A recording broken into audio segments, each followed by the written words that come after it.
રાજ્યમાં હજુ જોઈએ એવી ઠંડી નથી પડી રહી અને આ દરમિયાન હવામાન વિભાગે આગાહી કરી છે કે 24 કલાક તાપમાન યથાવત રહેશે 24 કલાક તાપમાન યથાવત રહેશે અને પૂર્વ તરફના પવન ફૂંકાતા ઠંડીનું પ્રમાણ પણ ઘટશે વેસ્ટર્ન ડિસ્ટર્બન્સ સક્રિય થશે નલિયાનું લઘુત્તમ તાપમાન 11.2 ડિગ્રી નોંધાયું છે आने वाले 7 दिनों के लिए गुजरात स्टेट के सारे डिस्ट्रिक्ट कवर हैं जिसमें ड्राई वेदर प्रिवेल करेगा और मिनिमम टेम्परेचर की बात करेंगे तो 24 आवर्स में minimum temperature no large change में रहेगा। उसके बाद 2 से 3 डिग्री की बढ़ोतरी का पूर्वानुमान है और मिनिमम टेम्परेचर रियलाइज की बात करेंगे तो अहमदाबाद में 15.4 degree Celsius minimum temperature realise हुआ है और पूरे गुजरात स्टेट की बात करेंगे तो सबसे कम जहां पर मिनिमम टेम्परेचर रियलाइज हुआ है वो नलिया 11.2 डिग्री सेल्सियस और अहमदाबाद के लिए जो मिनिमम टेम्परेचर का फोरकास्ट है वो 15 डिग्री सेल्सियस के आसपास रहने का पूर्वानुमान है। हिमाचल प्रदेशની લાહોલ સ્પીતિમાં હિમવર્ષા થઈ છે શિંકુલા પાસમાં પ્રવાસીઓનો ભારે ધસારો પણ જોવા મળ્યો છે બરફથી ઢંકાયેલા પર્વતો અને રસ્તાઓ મુલાકાતીઓ માટે આકર્ષણનું કેન્દ્ર બન્યા છે પ્રવાસીઓ દૂર દૂરથી આવી શિંકુલા પાસના કુદરતી સૌંદર્યનો આનંદ માણી રહ્યા છે પ્રવાસીઓ બરફમાં મસ્તી કરતા જોવા મળ્યા શિયાળામાં શિંકુલા પાસની સુંદરતા વધુ ખીલી ઉઠે છે પ્રવાસનને પણ વેગ મળી રહ્યો છે સ્થાનિકોને રોજગાર મળી રહ્યો છે। अभी जो ये शिंकुला पास जो स्नो पॉइंट खुला है इससे पूरे लाहौल वैली में जो स्थानीय लोगों में काफ़ी खुशी है। हम देख रहे हैं दिन में 200 के करीब जो है 4x4 गाड़ियाँ जा रही है ऊपर स्नो पॉइंट और अभी हम लोगों से फीडबैक ले रहे थे टूरिस्ट से फीडबैक ले रहे थे तो सारे काफ़ी इंजॉय कर रहे हैं और स्थानीय लोग भी खुश हैं। यहाँ जितने भी रेस्टोरेंट ढाबे दुकानदार हैं केमिस्ट है सब खुश हैं। तो लाहौल स्पीतिમાં હિમવર્ષા થઈ છે પ્રવાસીઓનો ધસારો પણ વધી રહ્યો છે અને પ્રવાસીઓ આ હિમવર્ષાને માણવા માટે પહોંચી રહ્યા વડોદરાના સાધલી ગામે તસ્કરો ત્રાટક્યા તસ્કરોએ મનન વિદ્યાલયને નિશાન બનાવ્યું છે યુનિફોર્મ પુસ્તકો સ્ટેશનરી રોકડની ચોરી કરી છે અને ચોરીની ઘટના જે છે તે મનન વિદ્યાલયમાં લગાવેલા સીસીટીવીમાં કેદ થઈ છે तो चोरी करता 3 तस्करो सीसीटीवी में कैद थया छे शाल ओढ़ीने चोरी करता 3 व्यक्ति कैमरा में कैद थया छे चोरीनी घटनाना पगले शिनोर पोलीस घटनास्थळे पहोंची सीसीटीवी कैमराना फूटेजना आधारे तपास पण हाथ धराई छे अने जेमां आप जोई शको छो के माथे शाल ओढ़ीने चेहरो न देखाय ते रीते तस्करो आव्या हता। વધુ અપડેટ મેળવીશું સંવાદદાતા હાર્દિક પાસેથી। જે હાર્દિક, ગ્રામ્ય વિસ્તાર વડોદરાનો જ્યાં તસ્કરોનો તરખાટ। बिल्कुल संध्या जो अत्यार सुधी आपणे एवुं सांभळता हता के शहरी विस्तारमां तस्करो बेफाम बन्या छे अने पोलीसने પડકાર આપી રહ્યા છે પરંતુ આવો ઘાટ જે છે તે હવે ગ્રામ્ય વિસ્તારમાં સર્જાયો છે। આ દ્રશ્યોમાં જોઈ શકાય છે કે એક અજાણ્યો તસ્કર છે તે માથે શાલ ઓઢીને આવે છે અને ત્યારબાદ તે આખી ચોરીની ઘટના છે તેને અંજામ આપે છે। આખી જે ઘટના બની છે તે વડોદરા જિલ્લાના સાધરી છે ત્યાં મનન વિદ્યાલય આવેલી છે અને મનન વિદ્યાલયને આ જે તસ્કર છે તેને નિશાન બનાવી હતી। અહીંયા નવાઈની વાત એ છે કે લગભગ 4,37,700 રૂપિયાના મુદ્દામાલની ચોરી થઈ છે અને ગાડીનું ભાડું શાળાની બચત ગૌશાળાની બચત કેન્ટીનનો ખર્ચો સહિત જે અલગ અલગ પૈસા હતા જે બચત કરવામાં આવી હતી બાળકોના યુનિફોર્મનો ખર્ચ શિક્ષણ ફી આ તમામ જે રકમ જે છે તે તસ્કર લઈને ફરાર થઈ ગયો છે। આ ઘટનાની જાણ થતા જે પોલીસ છે તે સ્થળ પર પહોંચી હતી સીસીટીવી ફૂટેજની ઝીણવટભરી તપાસ કરી તો 3 જેટલા શખ્સો જે છે તે સીસીટીવી કેમેરામાં કેદ થયા છે ત્યારે અત્યારે ડોગ સ્કોડની મદદ લેવામાં આવી રહી છે અને ત્યારબાદ જે અજાણ્યા તસ્કરો જે ફરાર થઈ ગયા છે મુદ્દામાલ લઈને।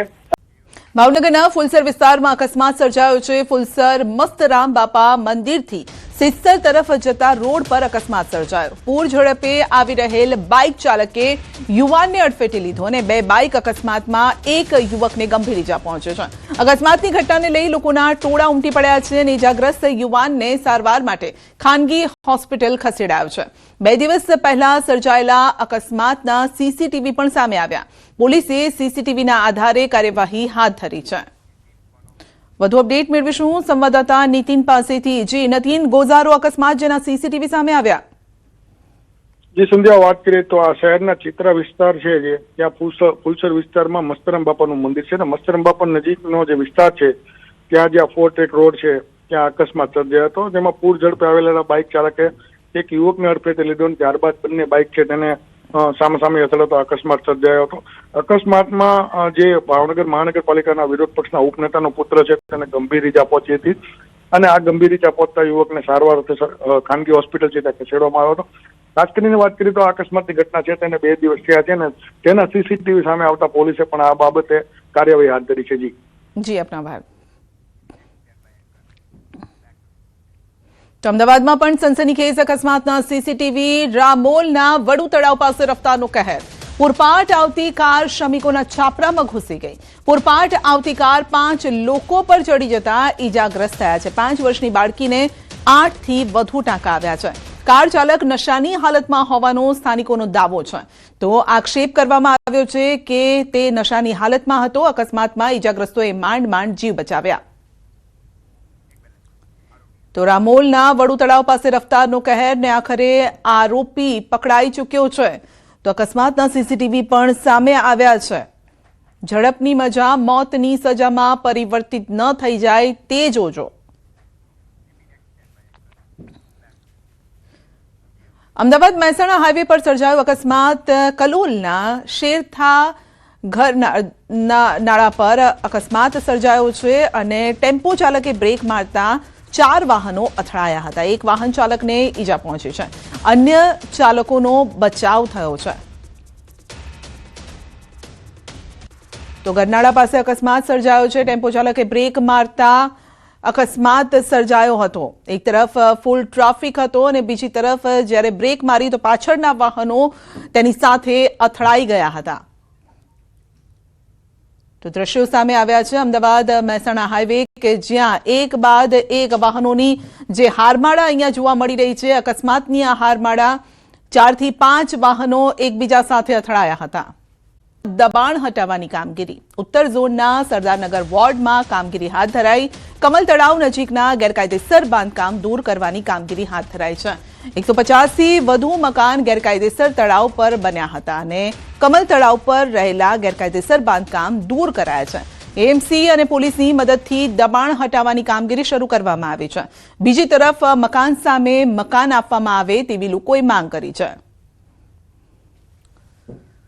સરદારનગર હોડમાં તળાવમાં આવેલા જે 150 મકાનો છે તેનું ડિમોલિશનની કામગીરી કરવામાં આવી રહી છે.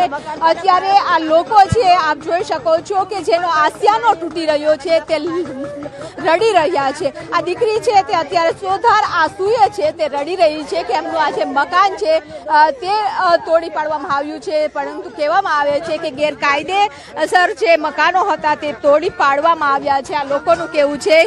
બેટા તારું નામ શું છે? સોલંકી દિશા. ક્યાં ઘર હતું તારું? પીપળો ત્યાં. નાનપણથી મેં મોટા થયા છે અને અમે મકાન પાડી દીધા. રાત દિવસ એક કરીને અમારે મકાન બનાવે છે અને પાડી દે છે. વૈકલ્પિક વ્યવસ્થા કરવાનું કીધું છે? હા, કઈ કીધું નથી હજુ તો. એકદમ પહેલા જ પાડી દે છે. નોટિસ આપી? હા, પેલા નોટિસ આપી? 21 દિવસની નોટિસ આવી હતી અમારું.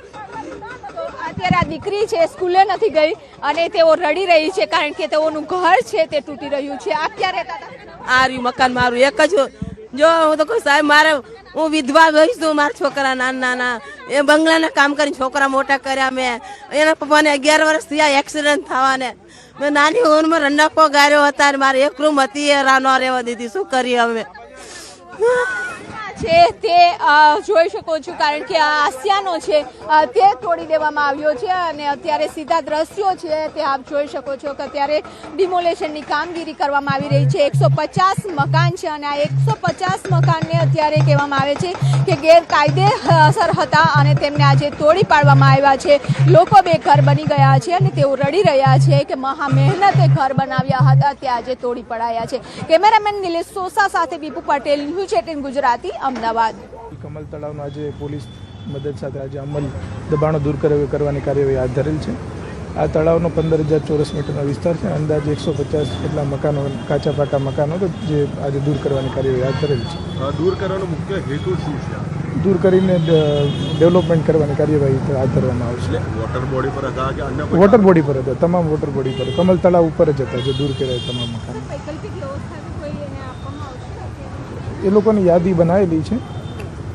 આપણે નોટિસ આપેલી છે, લોકોએ પોતાની જાતે જ મકાનો ખાલી કરી. સૌરાષ્ટ્ર લેવા પટેલ સમાજના ગાંધીનગરમાં ધામા વિધર્મી યુવકો હિન્દુ દીકરીઓને ફસાવતા હોવાનો આરોપ છે. આ સાથે જ તેઓએ રજૂઆત કરી છે ધારાસભ્ય વલ્લભ કાકડિયાનું નિવેદન કે ગામડામાં રહેતી દીકરીઓને વિધર્મી યુવકો ફસાવતા હોવાનો આક્ષેપ. અને ત્યારે લગ્ન પહેલા મા બાપની સહમતિ લેવી ખૂબ જ જરૂરી છે. તે અનુસંધાને રજૂઆત કરવામાં આવી. મા બાપની સહમતિ વગર લગ્ન ન થાય તેવો કાયદો સરકાર બનાવે તેમજ ગુજરાત વિધાનસભાના પૂર્વ અધ્યક્ષ રમણલાલ વોરા દ્વારા આ બાબતે પત્ર લખવામાં આવ્યો છે. ઘણા આજે રોમિયો ફરતા હોય છે સાચા ખોટા, જે ખરેખર પોતે પોતાના ધંધોય ન કરતા હોય, કાં તો માગીને ગાડી લઈને ફરતા હોય, અને આ દીકરીઓને ફસાવી અને જે લગ્ન કરે છે ભગાડીને, એના અનુસંધાનમાં અમે સરકારમાં રજૂઆત કરી. ગઈકાલે મુખ્યમંત્રી ભૂપેન્દ્રભાઈને કરી છે અને આજે ગૃહમંત્રી સાહેબને અને ડેપ્યુટી સીએમને પણ રજૂઆત કરી કે ભાઈ આ મા બાપની સંમતિ લેવી જરૂરી છે. વધતા જતા સોનાના ભાવને લઈને સુરતના ભરવાડ સમાજની બેઠક મળશે. તાલુકા તેમજ જિલ્લા મથકે બેઠક મળશે. જાહેરમાં માત્ર 4 તોલા સોનું જ આપવાનો નિર્ણય લેવામાં આવશે. ઠાકર મંદિરના મહંતોની આગેવાનીમાં ટૂંક સમયમાં નિર્ણય લેવામાં આવશે. તેમજ સમાજમાં રહેલ કુરિવાજો પણ દૂર કરાશે. જાહેરમાં ભરાતા મામેરા પ્રથા બંધ કરવામાં આવશે. કવરમાં આર્થિક મદદ કરવી તેવો નિર્ણય અને દીકરીઓને પૂરતું શિક્ષણ આપવું, સમૂહ લગ્નમાં ભાગ લેવો જેવા અલગ અલગ મુદ્દે ચર્ચા કરી બંધારણ બાંધવામાં આવશે.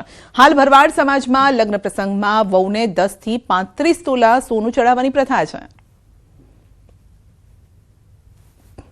વ્યક્તિએ ખાલી 4 તોલા સોનું જાહેરમાં આપવું જોઈએ. કદાચ દીકરીનો બાપ સદ્ધર હોય તો દીકરીને પોતાની રીતે ગમે તેટલું સોનું આપે. દીકરીનો સસરા સદ્ધર હોય તો એ પોતાની રીતે ગમે તેટલું સોનું આપે, પણ એ ઘર મેળે. સમાજને મારે એક જ કહેવાનું થાય છે કે ભાઈ તમે લોકોની દેખાદેખીમાં ના જાઓ. રાજકોટ મનપાના આરોગ્ય વિભાગની કાર્યવાહી. યુનિવર્સિટી રોડ પર આવેલી દુકાનો પર કાર્યવાહી કરાઈ છે. શિયાળામાં ખાવાની વસ્તુઓના લીધા છે નમૂના. તલ, સિંગ અને દાળિયા સહિતની સામગ્રીના નમૂના લેવાયા છે. ઉત્પાદકોને ત્યાં અલગ અલગ વસ્તુઓના નમૂના લીધા છે. વધુ અપડેટ મેળવીશું સંવાદદાતા અંકિત પાસેથી. જે અંકિત, શિયાળામાં આરોગ્યપ્રદ વસ્તુઓ મળી રહી છે કે નહીં, તેને લઈને ચેકિંગ? ચોક્કસ સંધ્યા, વાત કરવામાં આવે તો રાજકોટ મહાનગરપાલિકાના ફૂડ વિભાગ દ્વારા ખાસ કરીને સદર બજાર તેમજ ઉદ્યોગનગર સહિતના વિસ્તારોની અંદર ચીકીના ઉત્પાદન કેન્દ્રોની મુલાકાત લેવામાં આવી હતી અને સાથોસાથ તેમના દ્વારા સિંગપાક છે, તલ સાંકળી છે સહિતની વિવિધ ફ્લેવરની 8 જેટલી ચીકીના નમૂના લેવામાં આવ્યા હોવાનું છે તે સામે આવ્યું છે. અને નમૂના છે તે પરીક્ષણ અર્થે વડોદરા ખાતે છે તે મોકલવામાં આવ્યા છે. અન્ય કામગીરીની વાત કરવામાં તો ખાણીપીણીના 6 જેટલા ધંધાર્થીઓને નોટિસ પણ છે તે આપવામાં આવી છે. સાથોસાથ 17 જેટલા સ્થળે અખાદ્ય ખોરાકને લઈને ચકાસણી પણ છે તે હાથ ધરવામાં આવી છે. ખાસ કરીને હાલ અત્યારે ચીકીનું ઉત્પાદન મોટા પ્રમાણમાં થતું હોય છે, ત્યારે વેચાણ પણ થતું હોય છે, ત્યારે ચીકીની અંદર ઉપયોગમાં લેવામાં આવતો ગોળ છે, તલ છે, સિંગદાણા છે, અન્ય વસ્તુઓની ગુણવત્તા બાબતે પણ ચકાસણી છે તે હાથ ધરવામાં આવી છે. જી આપનો આભાર. તો યુનિવર્સિટી રોડ પર આવેલી દુકાનો પર કાર્યવાહી હાથ ધરવામાં આવી છે. સિંગ, તલની જે ચીકી વિક્રેતાઓ છે ત્યાં ચેકિંગ. બોટાદ જિલ્લામાં સાંસદ ખેલ મહોત્સવનું આયોજન કરવામાં આવ્યું છે. બોટાદ વિધાનસભા બેઠક નંબર 106 હેઠળ આદર્શ સંકુલ ખાતે આજથી 3 દિવસીય ખેલ મહોત્સવનો શુભારંભ થયો છે. મહોત્સવમાં દોડ, ગોળા ફેંક, કબડ્ડી સહિત વિવિધ રમતોનું આયોજન કરવામાં આવ્યું છે, જેમાં બહેનો અને ભાઈઓ બંને ઉત્સાહપૂર્વક ભાગ લઈ રહ્યા છે. આગામી દિવસોમાં લીંબુ ચમચી અને સંગીત ખુરશી જેવી રમતો પણ યોજાશે. વિજેતા ખેલાડીઓને સર્ટિફિકેટ આપી પ્રોત્સાહિત કરવામાં આવી રહ્યા છે. ખેલાડીઓ તેમજ હાજર આગેવાનો દ્વારા સરકારના આ અભિગમને આવકારતા ખુશી વ્યક્ત કરાઈ. અમને કબડ્ડી રમતમાં ભાગ લીધેલો, એમાં અમને પ્રથમ નંબરે વિનર થયા છીએ અમે, અને આવી નવી રમતો રમાય એવી અમારી આશા છે, કેમ કે અમને એમાં કાયમી ઉત્સાહ મળી રહેશે અને અમે દેશ લેવલે જઈએ એ મારી આશા છે. આજે ખેલો સાંસદ મહોત્સવનું જે આયોજન થયેલું એનું ખૂબ સરસ પ્રતિસ્પર્ધકોએ ભાગ લીધેલો અને બહોળી સંખ્યામાં બાળકો આવી અને યુવાનોએ જે છે પોતાનું કૌવત દર્શાવેલું. કબડ્ડીની ટીમ પણ આપણે જોયું કે બહુ જ રસાકસી ભરી મેચ થયેલી. ત્યારબાદ 100 મીટર છે, લાંબી કૂદ છે અને ગોળા ફેંક છે. એમાં પણ બાળકોએ પોતાનું જે કૌશલ્ય છે એ દેખાડી અને પોતાની યુવાની જે તાજગી છે એ આપણને સિદ્ધ કરી બતાવી. આજે બોટાદમાં ખેલ મહાકુંભ મહોત્સવનું જ્યારે આજે શરૂઆત થઈ છે ત્યારે અહીંયા બોટાદ આદર્શ સ્કૂલ ખાતે વિવિધ રમતો કે જેવી કબડ્ડી, ગોળા ફેંક તેમજ દોડ એવી અનેક વિવિધ રમતોમાં જે યુવાનોનો અને ખેલાડીઓનો, નાના બાળકોનો તમામનો જે એક ઉત્સાહ વધે અને એમનામાં રહેલું ટેલેન્ટ બહાર આવે. અહીંથી જિલ્લા કક્ષાએથી લઈને અને સમગ્ર રાજ્ય કક્ષાએ અને રાષ્ટ્રીય લેવલે જ્યારે રમવાના છે ત્યારે આજે બાળકોએ ખૂબ સરસ મજાનું ખેલનું આયોજન કર્યું. અમદાવાદની 7th ડે સ્કૂલને સરકાર હસ્તક લેવાના નિર્ણયને સિંધી સમાજે આવકાર્યો છે. નયનની હત્યા બાદ સ્કૂલની બેદરકારી સામે લડત ચલાવનાર સિંધી સમાજે નિર્ણયને આવકાર્યો. વાલીઓએ કહ્યું છે કે સરકાર હસ્તક સ્કૂલ ચાલશે તો વિદ્યાર્થીઓ સલામત રહેશે, વિદ્યાર્થીઓનું ભવિષ્ય ઉજ્જવળ રહેશે. મણિનગરની વિવાદમાં રહેલી સ્કૂલ 7 ડે સ્કૂલને આખરે હવે સરકારે પોતાના હસ્તક લઈ લીધી છે અને જે નયનની હત્યા બાદ જે વાલી સંઘર્ષ સમિતિ દ્વારા જે જન આક્રોશ વ્યક્ત કરવામાં આવ્યો હતો અને આખરે 12 જેટલી જે ખામીઓ જે છે તે શાળાની સામે આવી હતી અને આખરે વાલીઓની જીત થઈ છે. જે વાલી સંઘર્ષ સમિતિ જે હતી તેની જીત થઈ છે અને સરકારે જે છે તે આ સ્કૂલને પોતાના હસ્તક લઈ લીધી છે. હવે આ સ્કૂલ જે છે તે સરકાર ચલાવશે. લોકો જે છે તેઓ આપણી સાથે છે, તેઓ પાસેથી જાણીશું જે 7 ડે સ્કૂલના મેનેજમેન્ટની જે મનમાની હતી અને તેના કારણે ક્યાંક ને ક્યાંક જે નયનની હત્યાની ઘટના પછી જે જનાક્રોશ સામે આવ્યો તેની જે ખામીઓ આવી સામે અને હવે સરકારે પોતાના હસ્તક વહીવટ લઈ લીધો છે સ્કૂલનો. કઈ રીતે જુઓ છો? સૌથી પહેલાં તો હું સમગ્ર શિક્ષણ વિભાગ, સમગ્ર વાલીઓ અને સમગ્ર વિદ્યાર્થીઓને અભિનંદન પાઠવીશ કે જે આ મનમાની મેનેજમેન્ટ હતું અને અમારું કોઈ કંઈ ઉખાડી નહીં શકે આ પ્રકારના વલણ સાથે આ સ્કૂલ ચાલતી હતી અને કોઈ પણ પ્રકારની જવાબદારીથી મુક્ત થવા માટે અગ્રેસર હતું. માસૂમ નયનની હત્યા બાદ વારંવાર શિક્ષણ વિભાગ દ્વારા, અમદાવાદ મ્યુનિસિપલ કોર્પોરેશન દ્વારા યોગ્ય આધાર પુરાવા માંગવામાં આવ્યા પણ શાળા આ આધાર પુરાવા આપવામાં નિષ્ફળ રહ્યું છે. વાલીઓ કેટલા સુરક્ષિત માને છે પોતાના બાળકોને? વાલીઓ અત્યારે 100% સુરક્ષિત માનશે પોતાના બાળકોને. નયનની હત્યા બાદ જે બી થયું, હિન્દુ છોકરાની હત્યા થઈ, આપણા હિન્દુ સમાજ માટે આ ખુશીની વાત છે. બિલકુલ. તમે કઈ રીતે જોઈ રહ્યા છો જે પ્રકારે જન આક્રોશ જે રેલી પણ યોજવામાં આવી હતી અને જે સ્કૂલના મેનેજમેન્ટ સામે જે જન આક્રોશ વ્યક્ત કરવામાં આવ્યો? આ જે સમગ્ર હિન્દુ સમાજ જે છે અમારો, ચાહે સિંધી સમાજ હોય ਜਾਂ અન્ય સમાજ હોય, એના સંગઠનના લીધે આ બધું આખું યોજનાના લીધે આ સ્કૂલનું મને મેનેજમેન્ટ પાર પાડવામાં આવ્યું છે. વાલીઓની ખુશી કેટલી છે? અમને સંતોષ છે પણ આગળ પણ એવી આશા રાખીએ છીએ કે દરેક સ્કૂલના દરેક વસ્તુ ચેક કરી અને આ બધી ખામીઓ દૂર કરવામાં આવે. તમે કઈ રીતે જોઈ રહ્યા છો આ નિર્ણયને? અમે આ નિર્ણયને સમગ્ર અમદાવાદ સમાજના શહેરીજનો તેમજ આસપાસના જે બી ભણતા બાળકો અને દરેક આ હર્ષપૂર્વક આવકારે છે અને દરેક ખુશીની કોઈ અપાર લાગણી છે એમની પાસે. બિલકુલ. તો જે પ્રકારનો નિર્ણય જે 7 ડે સ્કૂલને સરકાર હસ્તક લેવામાં આવી છે અને સિંધી સમાજ જે છે તે પણ આ સરકારના નિર્ણયને જે છે તે આવકારી રહ્યો છે. કેમેરામેન ખેંગાર રાઠોડ સાથે સંજય ટાંક, ન્યૂઝ 18 ગુજરાતી, અમદાવાદ. અંબાજીના પાડલિયામાં સ્થાનિકો અને વન વિભાગના કર્મચારીઓ વચ્ચે ઘર્ષણનો મામલો. ઘટનાના 3 દિવસ બાદ આજે આદિવાસી સમાજના આગેવાનો પાડલિયા ગામે એકત્રિત થયા. પાડલિયા ગામે આદિવાસી સમાજની બેઠકનું આયોજન કરાયું. દાંતાના ધારાસભ્ય કાંતિ ખરાડી પણ પહોંચ્યા. અંબાજી નજીક આવેલા પાડલિયા ગામે જે ઘર્ષણની ઘટના બની છે, ઘટનાનો આજે 4થો દિવસ છે. કહી શકાય છે કે સતત આ ઘટનાને લઈને સમગ્ર રાજ્યમાં જ નહીં પણ દેશભરમાં ચર્ચા જોવા મળી રહી છે. ત્યારે કહી શકાય છે કે આજે 4થા દિવસે જે છે આપણે બતાવવા માંગીશ કે જે રીતે દાંતા મત વિસ્તારના ધારાસભ્ય છે કાંતિભાઈ ખરાડી આજે આ પાડલિયા ખાતે છે એ આદિવાસી સમાજના જે અગ્રણીઓ છે, તાલુકા જિલ્લા પંચાયતના ડેલિગેટ છે, ગામના સરપંચોની છે, એ આજે મિટિંગ લઈ રહ્યા છે અને આ મિટિંગ લીધા બાદ જે છે ઘટના સ્થળે પહોંચશે. જે જગ્યા ઘટના બની છે, જે જમીનને લઈને વિવાદ સંચેડાયો છે, એ વિવાદને લઈ કાંતિભાઈ ખરાડી જે છે પોતે ધારાસભ્ય ત્યાં પહોંચશે અને આપણે જે રીતે બતાવી રહ્યા છીએ કે તમામ આદિવાસી લોકો છે ત્યાં પહોંચવાની તૈયારી કરી રહ્યા છે.